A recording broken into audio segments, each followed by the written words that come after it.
Қайырлы күн, құрметті көрермендер, эфирде сәт түскен сұхбат хабары. Біз бүгінгі хабарымызда осы заманғы жастар түсінігіндегі құндылықтардың трансформациялану туралы айтамыз. Хабарымыздың қонақтарымен таныс болыңыздар. Құдайберген Жұбанов атындағы Ақтөбе өңірлік университеті әлеуметтік мәселелер және жастар саясаты департаментінің директоры Сатыбалдина Қарлығаш Тұратайқызы, сонымен қатар осы университеттің жастар жөніндегі комитет маманы, прон тренері Сағадатов Райбек Телжанұлы бүгін студиямызда қонақта. Жоғарыда айтып өткеніміздей, жастар түсінігіндегі құндылықтардың трансформациялануы деген сауал сіздерге жақын тақырып қой деп ойлаймын. Өйткені сіздер жастармен жұмыс жасайсыздар, жастардың бүгінгі не ойлап, не қойып жүрген, олардың ойындағы құндылықты қалай түсінетіндігін жақсы білесіздер. Қазіргі таңда жастардың аға буынға қарағанда құндылықтары өзгеше. Жалпы олар үшін табысты болудың маңызы зор. Біз одан қорқуымыз керек пе, керісінше қуануымыз керек пе? Яғни ең бірінші орында рухани құндылық емес, материалдық құндылық тұрады. Мұны қалай түсінуіміз керек? Қайырлы күн, көрермендер. Әрине, біз анау Қара шаңырақ Жұбанов университетінде 15 мыңға жуық студентпен жұмыс жасаймыз. Жылма-жыл жаңа легі келеді бізде. Ол бірінші курс студенттері, әрине, бұл жерде бізде аға буынға қарағандағы қазіргі біздің жастардың табысты болуы, ол заман талабы. Одан кейін қазір мынау әлеуметтік желінің дамуы, әлеуметтік желін ашқан кезде сіз келіңіз маған, мен сізді үйретем, табысты болуға дейді. Бай болғыңыз келе ме деген алдымен ұрандар бар, сол сауал арқылы барлығы сол жаңағы лекке оларды ілескісі келеді. Одан кейін жаңа кәсіпкер болам, болмаса табысты болам, қай салада болмаса да оған бет бұрыс бар. Біз жақында бір зерттеу жасаған болатынбыз. Өзіміз мынау 4-ші курс студенттері енді ол маман, қазір нарыққа енейін деп тұр, мысалға, қай саладан болса да. Сіздің құндылығыңыз қандай деп сұраймыз. Алдыңызға қойған құндылығыңызға бір 17-18 параметр қойып, қайсысын таңдайыңыз дегенде, отбасы бірінші қойып тұр. Ол жақсы. Денсаулық, денсаулықтан кейін барып табыс, және жақсы табыс. Жұмыстың жаңағыдай қалай айтсам екен, анау қиын жұмыстан көрі өзіне ыңғайлы менің дағдыларым болатын, фриланс жағдайын көбірек ойлайды.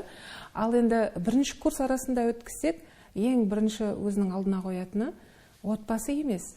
Неке, көрдіңіз ба, сонда 4 жылдың арасында айырмашылық бар. Көзқарастары құндылыққа деген өзгереді, иә? Кеше ғана мектеп бітіріп келген бірінші курс студенті бізде анау оқу жылының аяқталуына қарай өткізген зерттеуде олар алдына қойып отқан несі өз-өзін дамыту. Бірінші өз-өзін дамыту, табысты болу, жаңағы өзінің тобында лидер болу деген. Және мынау университет төңірегінде емес, халықаралық, республикалық деңгейде көрсету өздерін. Ал енді оған ар жағында құндылық тұр ғой, еңбек, жаңағы еңбекке бет бұру деген құндылықтардың барлығы 8-9. Сондықтан олар ең басты өздеріне приоритет қойып отыр да, стратегия белгілеп отыр. Сіз айтқан құндылықтар негізі стратегиялық біздің менеджментте бар. Қазір мына көп біздің жастардың оқитын кітаптар, жаңа мотивационный кітаптар дейміз ғой. Ол кітаптардың барлығында ең бірінші үйрететіні бірінші адам өзіне стратегия құру керек.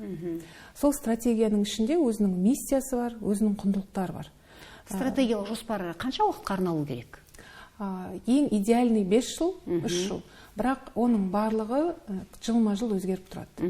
Себебі оған біз жылда... Заң сияқты қосымшалар мен өзгертулер енгізіліп отыру керек. Сол сияқты біздің жастарда да өзінің құндылығына өзгерту енгізіліп тұрады. Мысалға, бірінші курста ол мынандай құндылықпен келсе, екінші курста оның құндылығы тіпті айтсам ертең-ақ өзгеруі мүмкін. Құндылықтарын өте тез өзгертеді бізде студенттер. Одан кейін жастарды көбіне айтамыз. Және оның барлығына ең басты қалыптастыратын орта. Әсер етеді. Себебі ол көшбасшылардың ортасында болса, үнемі ол соның легімен жетістікке жетуге тырысады. Ал басқа орта болса, сондықтан неғұрлым жастарды қазір сол ортаға алып келу. Бұл жерде табысқа жету еңбек арқылы екенін түсіндіруді біз мақсат етеміз. Одан кейін бізде университеттің өзінің жаңа стратегияны айтқаннан кейін айтып жатыр, миссиямыз бар. Ол Абай айтқан толық адамды қалыптастыру.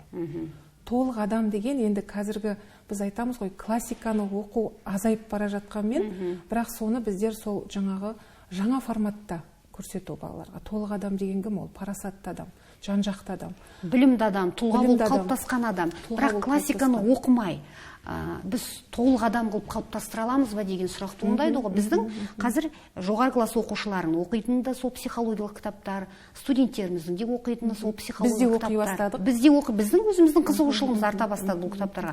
Дегенмен негізгі фундамент бізде бар ғой. Сол классиктің, әлемдік классик болсын, қазақ классиктарын оқып сусындадық. Ар жағымызда фундамент бар. Ал сол фундаментті ала алмаған студенттердің болашағы қандай болады деген сұрақ туындайды.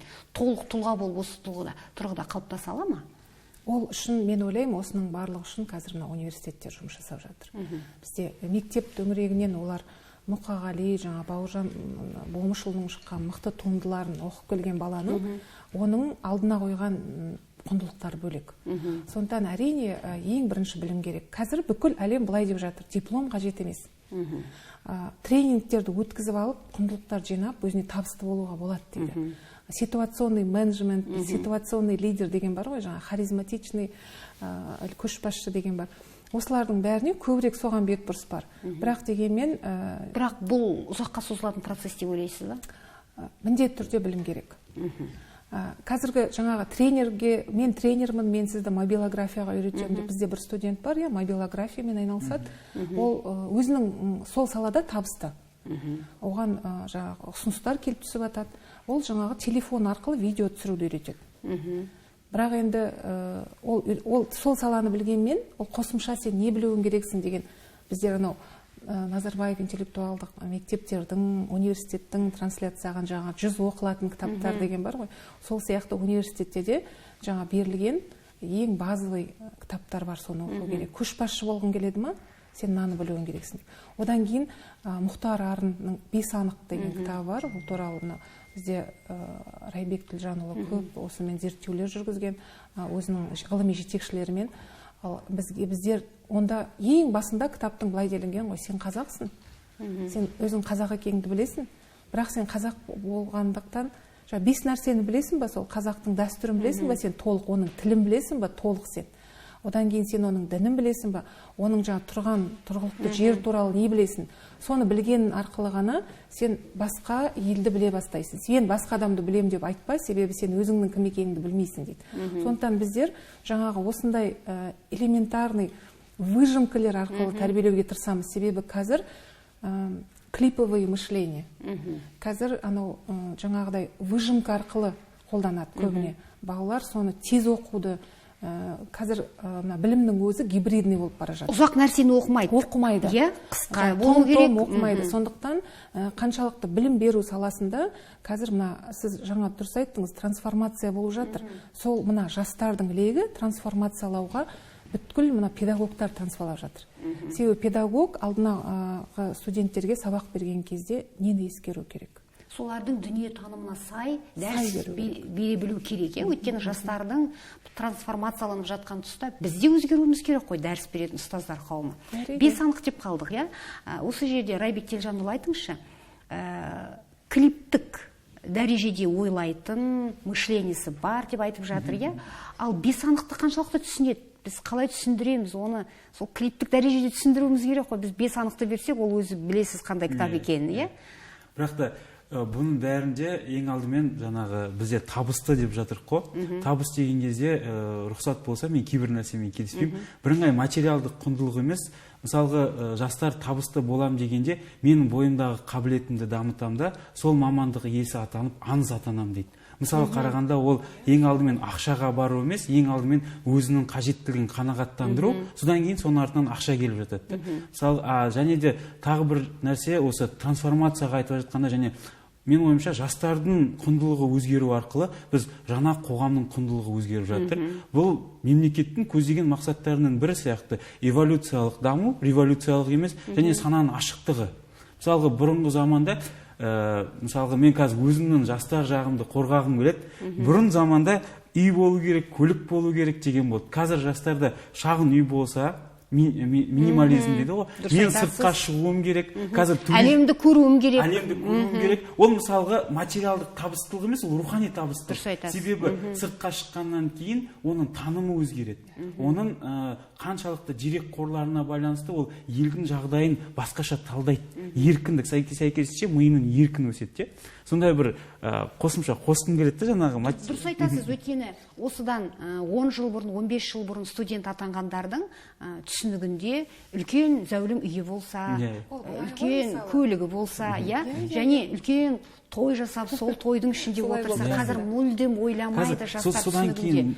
Қуану керек. Қуану керек. Мен өте қуанамын. Себебі олар жаңағы Қараш Түртайын айтып отыр ғой, стратегиялық жоспарларының барлықтарында, енді мен көркем әдебиет тілінде айтып жатырмын да, аңыз болу керек деген. Бірақ балалар бір кемшілік бар, олар әдебиетті оқымағаннан кейін өз ойындағыларын толық жеткізбеуі мүмкін, бірақ та сырт көзден мен көргенде әрбір адам мен осы саланың ең үлкен жетістігіне жетуім керек. Мысалға, бұрын біздің әріптестеріміз юридическийде құқықта оқыған кезде мемлекеттік хатшы боламын деп армандаған жоқ. Қазіргі балалар мен мемлекеттік хатшы боламын дейді. Мынандай планка жолға қойып тастайсыз ғой. Мен Біріккен ұлттар ұйымының эксперті боламын дейді. Мысалға, мен ертеңгі күні мобилография бойынша Қазақстанның барлығын таныстырамын. Мен BBC-ге барып осындай жұмыс жасаймын. Сол кезде қараған кезде айтасың, қап, мен осы уақытта неге тумадым? Бұл мемлекеттің де жетістігі сияқты, себебі біздегі бағдарламалар соған мүмкіндік беріп жатыр ғой, ашықтық. Сосын кітап оқуға келетін болсақ, әлемдік классиканы оқымайды қазіргі жастар. Оқиды. Бірақ та мен былай ойлағым келетін сияқты, былай ойлау керек сияқты. Біз көбіне жастарды толық қамтып зерттемегеннен кейін біз кейде ойлаймыз. Бірақ мынандай орталар бар, сол кітаптың несін жаңағы жілігін шағып, кәдімгідей толығымен меңгерген. Бірақ сананың ашықтығы болғаннан кейін бұнда тобыр жоқ. Біздің қоғамда қазір тобыр жоқ. Әрбір жас ол ойламайды, мен әлемдік классиканы оқу менің міндетім демейді. Егер мен қызықпасам, мен жаңағы сіз басында айтып өткенде лифтке қызығатын болсам, неге мен техникалық кітаптарды оқымасқа? Сол саланы дамыта беру керек. Сол саланы дамыта беру керек. Ол кино арқылы, мысалға, мен мүмкін кейбір жерлерде артық болар, бірақ та сол киноларды қарай отыру арқылы, музыканы талдай оқу арқылы, жаңа комикстерді қарай отыру арқылы, дәл сол әлемдік жаңағы кітаптар беретін мәдениет пен өнерді игеруге болады. Бір өнердің соңынан жүріп, мобилография ол өнер, барбершоп болу ол өнер, дәл сол сияқты Біріккен ұлттар ұйымының хатшысы болу ол өнер. Сол өнерді игере отырып, олар сол кітап бергендегі қажеттіліктері, сол кітаптан беретін қажеттіліктері ол қазір өмірден алған сияқты. Әрине, салыстыруға болады. Солай салыстыруға болады. Айбекпен келісем, себебі бұл жерде енді бұрын мысалға біздің әке-шешелеріміз мысалға бір заводта жұмыс жасады ма? Басқа психологиямен тәрбиеледі. Бір заводта істеді ма? Мысалға сол бір заводты аяқтайды, аяқтап шығады, сол жерден пенсияға шығады. Ештеңе өзгермейді. Ал қазіргі таңда материалдық жағы да өзгермейді. Сол келетін кіріс, табыс солар ғой. Былай қарап отырсаңыз, Z поколенияны зерттеп жатқан адамдардың айтуы бойынша, зерттеулер бойынша, олар 5-6 дағдымен жұмыс жасайды. Мысалға, ол кірген жұмыс ұнамаса, ол шығып кетіп басқасына кете береді. Ал бұрын шығу стресс. Ол жұмыстан шығып кеткен стресс та, қайдан табам? Қазір тез оған бейімделеді, шығып кетіп ұнамайды ма, басқасына кете береді. Қай жер табысты, қай жер оған жағдай жасайды, қай жер оны оқытады, ары қарай дамытады, сол жерде жұмыс жасайды. Одан кейін ұмытпау керек, енді бұған дейін hard skills мықты болып келді. Жаңағы сол заводта істеу тағы басқа, ол hard skills деген ол профессиональный мықты математик болу мүмкінсің, бірақ сен халықпен тіл табыса алмайтын бол. Біліміңді бере алмайтын болу мүмкін. Көшбасшы емессің өз салаңда. Ал қазір бүкіл мынау жаңағы біздің мотивационный кітап дейміз барлығында тіпті требования қазір. Мына 21-ші жылы, кеше ғана бір Райбек екеуміз бір жақсы исследованияны Сколковский, Московская школа Сколковыныкын көрдік. Ол жерде 21-ші жылы қандай басшыларға талаптар қойылады. Соның ішіндегі жұмсақ дағдыларды айтылған, soft skills дегеніміз сол. Жұмсақ дағдының ішінде бүйтіп ең біріншісі 20-ші жылы ғана лидерство тұрса, 21-ші жылы change management тұр. Агент изменений. Управление изменениями. Себебі локдаун соны көрсетті. Одан кейін жаңа ғана біз келе жатқанда бір тағы бір зерттеуді қарап келе жатырық. Мысалға 20-ші ғасырда большие организация, үлкен ұйымдар, кішкене ұйымдарды жұтып алса, 21-ші жылы тез ұйымдар жаңағы жай ұйымдарды жұтып алып жатыр. Сонда қазір жылдамдыққа көбірек жұмыс. қазір содан кейін барлығын оперативті түрде, шұғыл түрде жұмыс жасау, студенттер мобильді бізде түрде, келген мына жастар жылдам, иә? иә, жылдам. Мен содан кейін мен де ана жазбаларды дәл осы уақыт деп қолданамын. Себебі мына уақыт шектеуін қарайтын болсақ, сіздердің замандарыңызда, енді біздің әке-шешеміз заманымызда ең алдымен радио шықты, 10 жылдан кейін барып оның цветной несі шықты, 10 жылдан кейін барып DVD шықты. Теледидардың өзі. Иә, теледидардың бәрі бірнеше жылдан кейін. Ал бізде қазір дәл осы уақыт деп айтып қолданамыз, себебі бүгінгі зат ертеңгі күні өзекті емес. 4-ші революция ғой. Иә, 4-ші өнеркәсіптік революцияның оның бір ғана несі ол искусственный интеллект, жасанды интеллект. Бірақ осы жерде жасанды интеллектті айтқан кезде барлық әлем ғалымдары манағы Мұхтар Арынның Ақтөбенің Абай атанған бесағанағына қайтып келіп жатыр. Себебі біз ертеңгі күні жасанды интеллекттен артықшылығымыз, біз адамбыз, біз жүрекпен сезіне аламыз, және де біздің жаңағы Мұхтар Арын айтқан біздің құндылығымызда 5 асыл жаңағы құндылық бар. Жұмсақ дағдыны бере алмайды робот. Робот жұмсақ дағдыны бере алмайды. Сосын сіздің сұрағыңыз жаңа қалып қойып жатыр, қалай клипті ойлайтын балаларға Мұхтар Арынның шығармаларын оқытуға болады. Ол жерде біз мысалға лайықтауымыз керек қой. Лайфхаки. Ол бізде мынандай контент деген біз Таразға арнайы жоба жазғанбыз, ғылыми жетекшім Бақтияр Гүлшат Рахметжанмен бірге. Сол кезде өмірлік ұстанымды қалыптастыру керек, және құндылықтарды қалыптастыру керек. Біз кез келген адамның өмірлік ұстанымын қандай десек, қазір көп жағдайда бізге дейінгі адамдар көп ойлана қоймайды. Ал қазіргі жастар соны сұрайды. Маған үйретіңдер, өмірлік ұстанымды мен қалай қалыптастыруым керек, мен жалпы бұл өмірге не үшін келдім деп. Сананың ашықтығы, интернет бар, жаңағы эволюциялық дамуымыз бар. Сонда біз айтқанбыз, бір үлгі бергенбіз.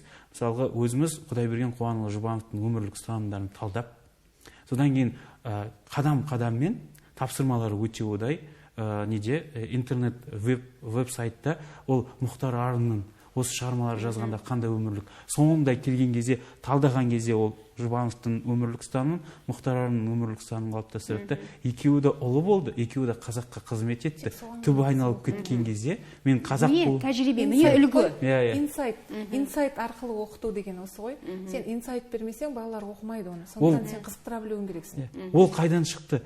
Неге интернетке кіргенде Стив Джобстың 10 өмірлік ұстанымы дейді. Мысалға жаңағы тағы бір атақты ғалымдардың, немесе ғалым емес, кәсіпкерлердің 10 өмірлік ұстанымы. Ал қазақтың ғалымдарының ұстанымын неге біз сол интернетке дәл сол форматта салмасқа? Тәжірибе ретінде ұсынбаймыз. Неге? Ол егер баланың да кінәсі жоқ. Стив Джобс күнде көз алдынан шықса, ол соған еліктейді. Біз күнделікті Құдайберген Қуанұлы Жұбановты шығарсақ, ол оған еліктейді. Енді айтыңызшы, мысалға ақ ұрпақ өкілдері зейнеткерлік жасқа келгеннен кейін бар жан-жағына қарайды. Мен қалай өмір сүрдім осы кезге дейін, мен кіммін деген, мен өзім өмірге келгендегі миссиямды атқара алдым ба деген сұрақты.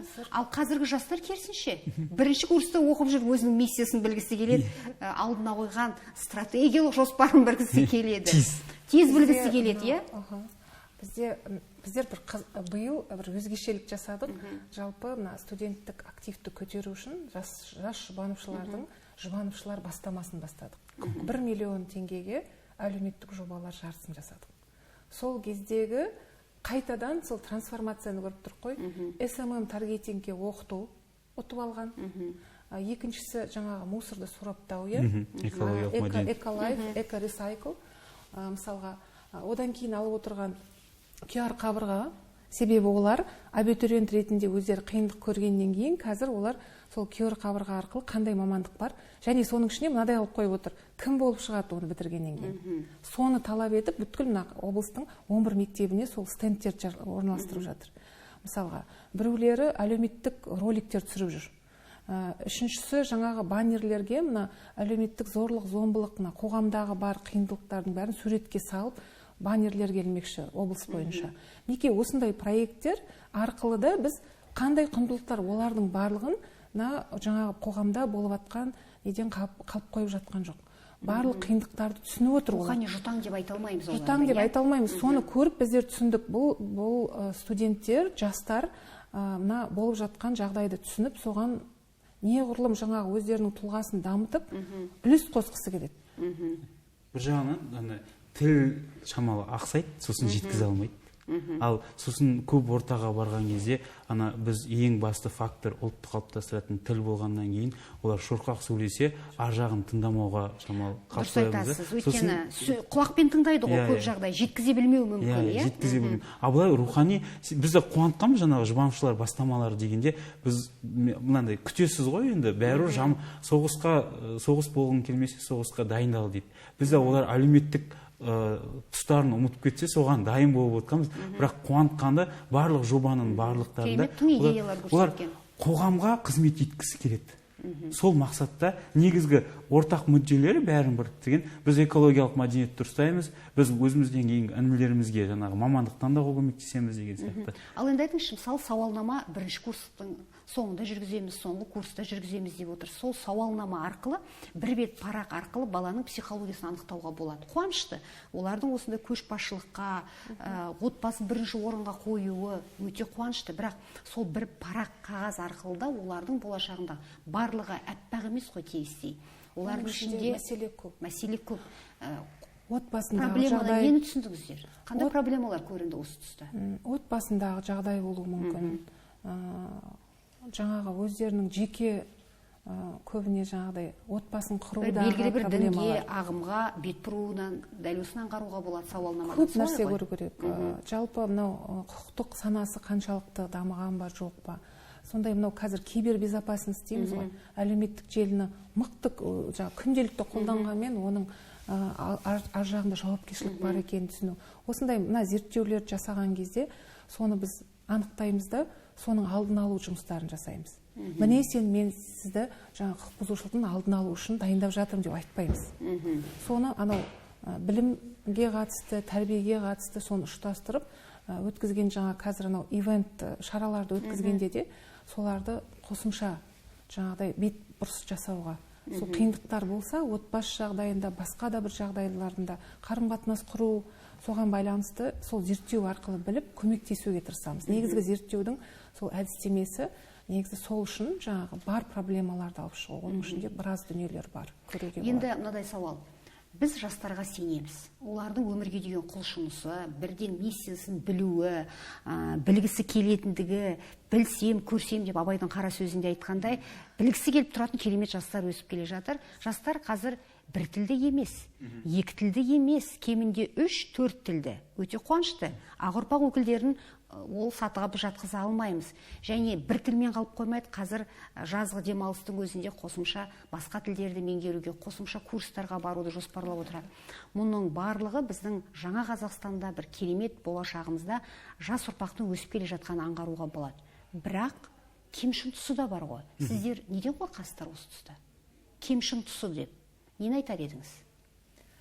Сол анау қазір бізде айтады ғой, адамда ақыл бар.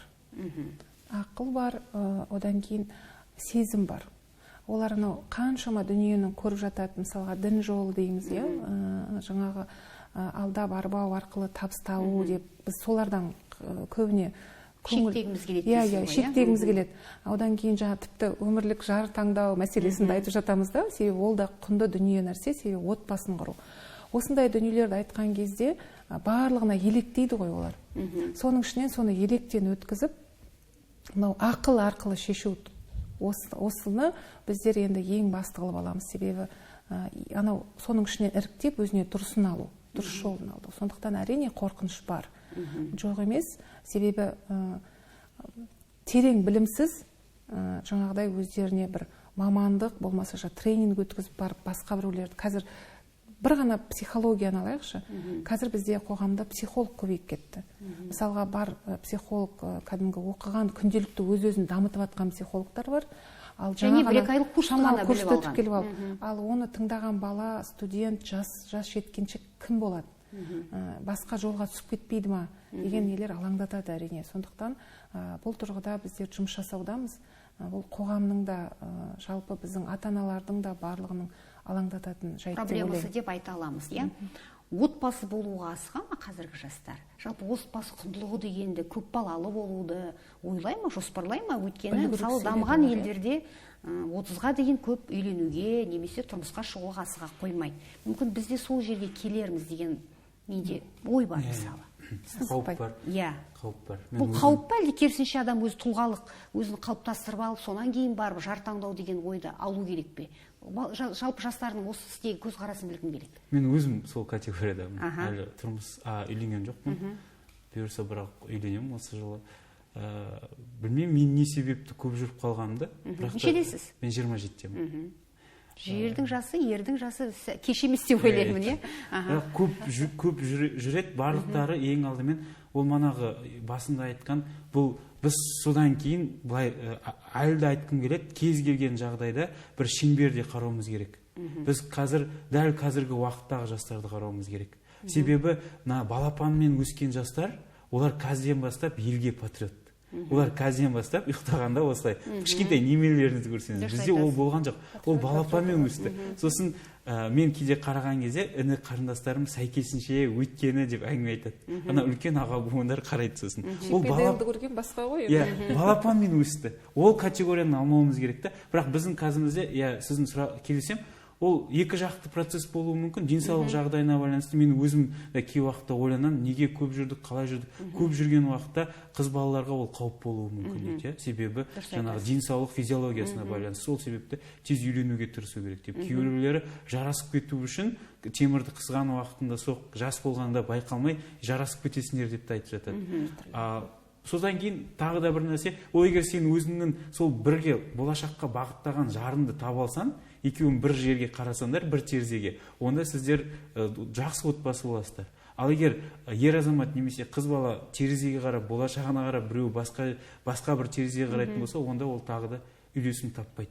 Егер біз қоғам болып барлықтары, қазір бәріміз таяқ жейміз, біздер де таяқ жейміз, басқасы да, бірақ та бұл мәдениет келген кезде барлығы ақылмен шешетін болғанда, бұл 30-ға дейін үйленіп, үйінді құрып алып, екеуін жоспарыңды құрып, отбасыны жоспарлау, баланы жоспарлау дегенге келген кезде, онда жемісін басқалары көреді. Адам бәрібір таяқ жейді ғой, қоғамдық тәжірибе солай. Сіз балапанмен өскен бала патриот деп қалдыңыз, керісінше қазір аға ұрпақ өкілдері болашақ бағдарламасымен оқуға кеткен, немесе шетелде білім алып жатқан балалардың, жастардың әсіресе елге көп оралмайтын білесіз, неше пайызы оралмайтыны. Осы тұста олар патриот емес. Бұл осыдан 20-30 жыл бұрын осы процесс жүзеге асса, олардың барлығы елге оралар еді дейді. Неге? Не себеп олардың елге оралмауы? Бұл патриоттық сезімі болмауы ма, әлдегі біздегі елдегі жүйе ұнамай ма? Бұл елде емес, бұл әлемдік проблема. Бұл әлемдік проблема. Себебі әлемнің болжамдарында ертеңгі күні мемлекеттер болмайды. Ең мықты қалалар болады. Қалалар мемлекеттің орнын басады. Бұл жерде белгілі бір мобильді болу. Ол Қазақстанға келгендегі мүмкіндігін өзі сыймайтындығын білгеннен кейін, ол мен Қазақстанға бармаймын, жәмен одан емес. Ол сол айтып отырып қой манадан бері, сол саланың аңызы болу керек. Ньютон болу керек, немесе Альберт Эйнштейн. Сол елде мүмкіндік көп оның дамуына, Дәл сол, ол елде менің ойым тек, мысалға, мүмкін қателесетін шығармын, бірақ та ол елде де тұрмайды. Ертеңгі күні Қазақстанда басқа бір жаңалық ашылса, ол Қазақстанға келеді. Индияда соның саласы бойынша ең үздік технология болса, ол Индияға барады. Ол Африкада жаңа бір нәрсе болатын болса, ол Африкаға барады. Мысалға, бір дәрі ойлап табу үшін сол болашақта оқығандардың бәрі Африкада жүр. Мысалға, жағдайы бізден 10 есе, 20 есе жаман. Ол патриот болғаннан деген нәрсені айтқым келмейді мен. Ол елге келмей жатыр. Ол яғни жастар жеке басының проблемасын ойлап тұрған жоқ, бұл жерде сол даму процесін барлығы стратегия ғой. Даму процесін ойлап тұр. Себебі сол әлемдік болжамда біз білеміз, мына 4-ші өнеркәсіптік революция, экономикалық форумдар болады, ФОПС па, қателеспедім? Сол форумдардың, солардың барлықтарында айтатыны, мемлекет жоғалады. Жаһандану процесі болады, мемлекет жоғалады. Бірақ та енді бұл жерде таяқтың екі ұшы бар сияқты дегендей, сол мемлекет жоғалған. Басқа бір проблема туындауы мүмкін осы тұста өзіңіз біліп отырсыз. Біз ұлттық құндылығымызды сақтап қалуымыз керек, ұлттық кодты сақтап қалу керек. Бұл енді алдағы уақытта уақыттың еншісіне. Бірақ бұл проблема біздің елге төніп тұрған проблема емес, бұл әлемдік проблема. Соны білу керек. Бізде себебі өзімізге меншікте болады. Тек біздің Қазақстанның жақсы оқитын адамдары, білімді адамдар кетіп жатыр деген сияқты. Америкадан басқа жаққа кетіп жатыр. Бұл жаһандық процесс екендігін біз мойындауымыз керек. Қазақстандық жастар мықты ғой. Тек үміт күтеміз. Кезінде Мағжан атамыз мен жастарға сенемін деп айтып еді. Енді дәл осы тұста 80-90 жылдарда емес, қазіргі жастардағы бір жаңашылдықты жалпы өзім де мен ата-ана ретінде сезінем, және бұл лайым жақсылық деген сөзді айтқым келеді. Олай болса әңгімелеріңізге рахмет, құрметті көрермендер. Осымен біздің тікелей эфирдегі сәт түскен сұхбат хабарымыз аяқталды. Эфирде жүздескенше сау саламатта болыңыздар.